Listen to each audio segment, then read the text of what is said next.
Praise the lord, precious things are always precious, right. प्रभु की सुबह है, आइए धन्यवाद के साथ इस दिन की शुरुआत करते हैं। As I said, precious things are always precious. सोना चांदी हमेशा से चाहने योग्य रहा और सोना चांदी ने तो दुनिया को लड़वा दिया। किस लिए असल में सोना चांदी, ये बात समझना जरूरी है। वैसे बड़ी चीज़ों की चाहत रखकर अगर ढेर सारा सोना किसी के पास होगा तो क्या कर लेगा, अगर बहुत सारा ढेर सारा चांदी किसी के पास होगा तो क्या कर लेगा। पर कुछ चीज़ें जो है अच्छी चीज़ें अर्पित करने के लिए ज़्यादा बढ़िया है बजाय खुद रखने के, उसमें बड़ा मजा है। आइए पढ़ते हैं चांदी की दो तुरई। 10वां अध्याय है ये गिनती की पुस्तक। पहले वचन से पढ़ता हूँ। फिर यहोवा ने मूसा से कहा, चांदी की 2 तुरई गढ़ के बनाई जाएं, तो उसको मंडली के बुलाने और छावनी के प्रस्थान करने के काम में लाना। और जब वे दोनों फूकी जाए तब सारी मंडली मिलाप वाले तंबू के द्वार पर तेरे पास इकट्ठी हो जाए। परंतु यदि एक ही तुरई फूकी जाए तो प्रधान लोग जो इज़राइल के हजारों के मुख्य पुरुष हैं वे तेरे पास इकट्ठे हो जाएं। तब तुम लोग सांस बांध कर फूंको तो पूर्व दिशा की छावनियों तक प्रस्थान हो, और जब तुम दूसरी बार सांस बांध कर फूंको तब दक्षिण दिशा की छावनियों का प्रस्थान हो। उसके प्रस्थान करने के लिए वे सांस बांध कर फूंके, और जब लोगों को इकट्ठा करके सभा करनी हो तब भी फूंकना, परंतु सांस बांध कर नहीं। और हारून के पुत्र जो याजक हैं वे उन तुरही को फूका करें। यह बात तुम्हारी पीढ़ी पीढ़ी के लिए सदा की विधि रहे। और जब तुम अपने देश में किसी सताने वाले बैरी से लड़ने को निकलो तब तुरहियों को सांस बांध कर फूंकना, तब तुम्हारे परमेश्वर यहोवा को तुम्हारा स्मरण आएगा और तुम अपने शत्रुओं में बचाए जाओगे। अपने आनंद के दिन में और अपने नित्य पर्वों में और महीनों के आदि में अपने होम बलियों और मेल बलियों के साथ उन तुरहियों को फूंकना। इससे तुम्हारे परमेश्वर को तुम्हारा स्मरण आएगा। मैं तुम्हारा परमेश्वर यहोवा हूँ। आपने देखा ना कुछ लोगों को बात बात में लोगों की भर्त्सना करते हुए, मेरे ख्याल से ये उनके लिए जवाब है। कई बार लोग कहते हैं तुम तो घंटियां बजा के जगाना पड़ेगा, है ना, तुम ये करना पड़ेगा। यहाँ पर भी तुरई के बारे में लिखा है और ये मंदिर की सेवा के लिए इस्तेमाल होता था। मेरे ख्याल से मैं हमेशा इस बात को बोलता हूँ, लोगों को ये समझ लेना चाहिए। अब नहीं समझेंगे तो कब समझेंगे, शायद बाइबल पढ़ी नहीं ढंग से। ये बात समझ लेना ज़रूरी है। बहुत सारे लोगों को आदत बन गई है और उसमें बड़ा मज़ा आता है उनको। इन्होंने ऐसे ये आराधना करते थे, वो आराधना करते थे, ये गलत था, वो गलत था। Need to study that. पढ़ने की ज़रूरत है। ये बाइबल पढ़ने वाले लोग नहीं हैं।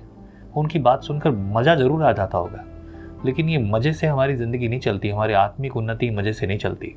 हमारी आत्मिक उन्नति सच्चाई से, ईमानदारी से चलती है, जो वचन के अनुसार है। परमेश्वर ने आपको शुभ समाचार प्रचारक करके बुलाया है ना। यही तो बात है ना। क्या कहा है मत्ती की पुस्तक में, जाओ और जाकर सब लोगों को चेला बनाओ, उन्हें वो सिखाओ जो मैंने तुम्हें सिखाया है।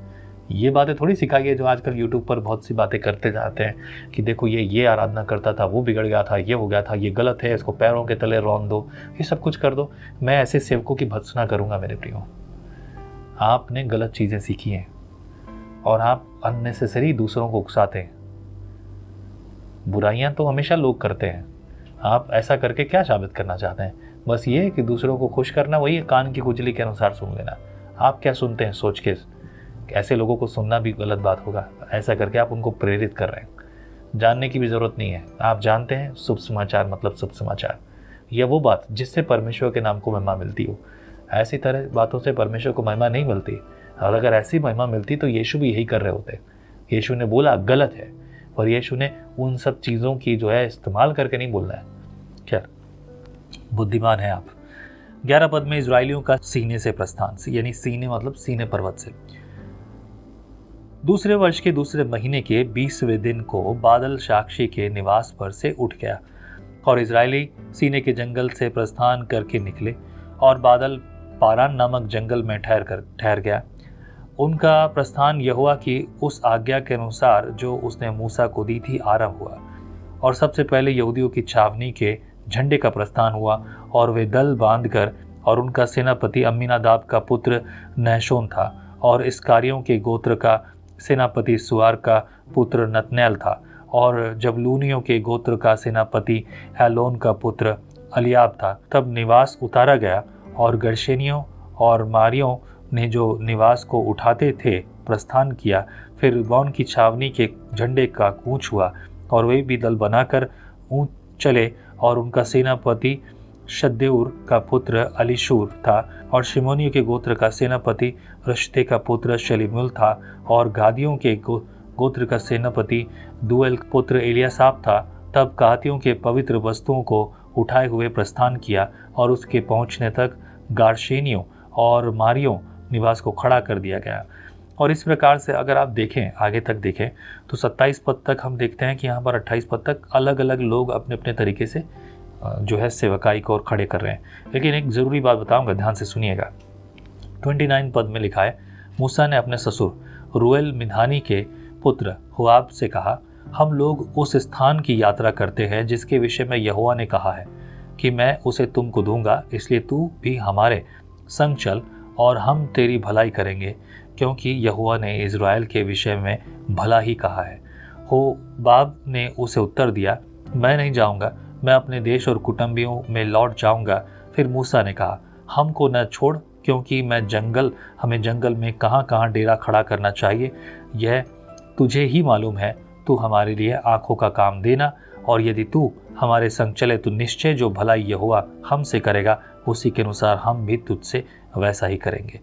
एक ज़रूरी बात बताऊंगा, इस भाग को हम पूरा करते हैं। फिर 33 पद में लिखा है, लोगों का प्रस्थान। फिर इज़राइलियों ने यहोवा के पर्वत से प्रस्थान करके 3 दिन की यात्रा की, और उन तीनों दिनों में के मार्ग में यहोवा की वाचा के संदूक को उसके लिए विश्राम का स्थान ढूंढता हुआ उसके आगे आगे चलता रहा। और जब वे छावनी के स्थान से प्रस्थान करते थे तब दिन भर यहोवा का बादल उनके ऊपर छाया करता था, और जब जब संदूक का स्थान होता तब तब मूसा यह कहा करता था, हे यहोवा उठ, और तेरे शत्रु तितर बितर हो जाएं, और तेरे बैरी तेरे सामने से भाग जाएं। और जब जब वह ठहर जाता था तब तब मूसा कहा करता था, हे यहोवा हजारों हजार इज़राइलियों में लौट कर आ जा।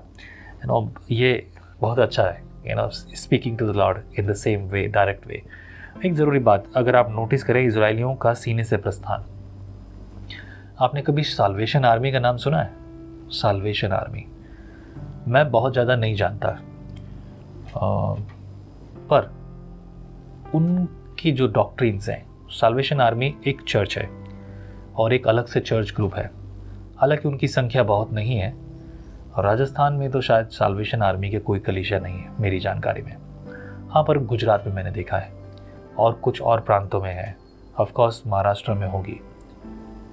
नोटिस करने वाली बात, सीखने वाली बात, साल्वेशन आर्मी के बहुत से गीत आप और हम चर्च में गाते भी। ये गीत उन्होंने बनाए हुए हैं। जितने गीत झंडे झंडे से शुरू होते हैं ना, ज़्यादातर गीत 98% गीत उन्हीं के द्वारा बनाए गए हैं, जो शब्द झंडे शब्द का इस्तेमाल करते हैं। और उनके बैप्टिज़म जो होते हैं वो बैप्टिज़म पानी में नहीं होते हैं, झंडे के नीचे से गुजरना होता है। ये डॉक्ट्रिन्स देखा जाए तो कल्ट के समान है। पर मैं एक बात हमेशा बोलता हूँ, देखिए, अगर कोई भी कलीसिया पिता पुत्र पवित्र आत्मा को छोड़कर कोई और बात करती है तो मैं उसे कल्ट कहता हूँ सीधे शब्दों में। लेकिन हाँ, कुछ बातें भिन्न हो सकती हम में, कुछ लोग कम या ज़्यादा या ऊपर या नीचे बातें करते ज़रूर होंगे। अगर कोई भी कलीसिया पिता पुत्र पवित्र आत्मा को नहीं मानती तो वो कल्ट है। कुछ और चीज़ें भी हैं, लेकिन मुख्य तौर पर ये बात स्पष्ट रीति से समझ लीजिए। कुछ और भी चीज़ें हैं, सिर्फ यही नहीं है, और भी चीज़ें हैं, तब जाकर हमें पता लगे कि वो कल्ट है, यानी कि गलत शिक्षा वाले लोग हैं कि नहीं। लेकिन ज़्यादातर जो ये काम करते हैं वो, अब तो जवा विटनेस तो कल्ट है ही, और साल्वेशन आर्मी कल्ट है। मैंने पहले कहा, मैं बहुत ज़्यादा नहीं जानता, पर उनके तरीके ठीक ऐसे ही हैं। झंडे को लेकर चलना, इजराइल ऐसे चलता था वैसे चलता था, इजराइल की ये थी, ये था व्यवस्था, वो वैसे ही चलते हैं। उनमें पास्टर्स नहीं होते, कर्नल जनरल है ना, और सूबेदार, ऐसी पोस्टर होती हैं सेवकों की, और वो यूनिफॉर्म पहनते हैं, आर्मी की जैसी आर्मी की यूनिफॉर्म होती है, लेकिन बस ठीक वैसे ही उनके कंधे पे स्टार्स और ये सब कुछ लगे होते हैं, और वो पोस्ट के अनुसार काम करते हैं। सेनापति ये सब कुछ होते हैं उनके यहाँ, और वाइट ड्रेस पहनते हैं। और ये साल्वेशन आर्मी की ड्रेस है, राइट। अगर इस बात पर ध्यान दिया जाए कि मैं जो कहना चाहता हूँ ये कि मैं विरोध नहीं कर रहा हूँ, न्याय परमेश्वर करेगा, किसको स्वर्ग देना है किसको नहीं देना ये उसकी मर्जी है। We are not allowed to give them like certificate, नहीं तुम जाओगे हम जाएंगे तुम नहीं जाओगे, ऐसे शब्दों का हम इस्तेमाल नहीं कर सकते। अगर हम ये कर रहे हैं तो मेरे ख्याल से उचित नहीं है। ऐसे जो भी व्यक्ति है, अगर आप एक बार समझा दीजिए, नहीं समझते छोड़ दीजिए, परमेश्वर न्याय करेगा। खैर आगे बढ़े। इस बात को जब हम देखते हैं 36 वर्ष तक, ये चैप्टर 10 हमें इन बातों को सिखा रहा है। प्रस्थान व्यवस्था। प्रभु आपके साथ हो मेरे प्रियो, संगति करते जाइए। अगले दिन फिर से सीखेंगे एक और अध्याय, 11 अध्याय। प्रभु आपके साथ हो। जय मसीह की। परमेश्वर का वचन जीवन देने वाली रोटी है। आओ हम इस जीवन देने वाली रोटी का और मजा लें विजनरी टीवी पर। How do you start your day? आप अपने दिन की शुरुआत कैसे करते हैं? आओ एक ऐसे दिन की शुरुआत करें जो परमेश्वर के साथ होता है। विजनरी टीवी पर।